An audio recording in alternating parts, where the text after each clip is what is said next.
আসসালামু আলাইকুম। এখন আমি দাঁড়িয়ে আছি সর্বদক্ষিণের জেলা যশোরের কেশবপুর উপজেলার ভরতবয়না গ্রামে। এটি মূলত একটি পুরাকীর্তি এবং এটার বয়স আনুমানিক প্রায় 1800 বছর।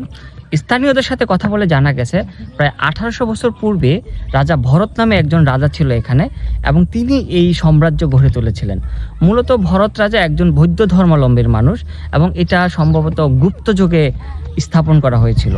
তখন আজকে আপনাদেরকে এই ভরত ভয়নার ইতিহাস এবং ঐতিহ্য সম্পর্কে বলবো এবং এই পুরাকীর্তিগুলো আপনাদেরকে ঘুরে ঘুরে দেখাবো। সে পর্যন্ত আমার সাথেই থাকুন। এখন আমি ভরত রাজার দেউলের একদম সম্মুখভাবে দাঁড়িয়ে আছি। এখন আমি আস্তে আস্তে উপরের দিকে যাব এবং আপনাদেরকে সেই পুরাকীর্তিগুলো সরাসরি দেখাবো। মূলত এই ভরত রাজার দেউলটি 1900 শতকের দিকে ব্রিটিশরা এটা প্রথম খনন শুরু করে এবং বাংলাদেশ স্বাধীন হওয়ার পরে 1984 সালে এটা প্রত্নতাত্ত্বিক বিভাগের আন্ডারে চলে যায়।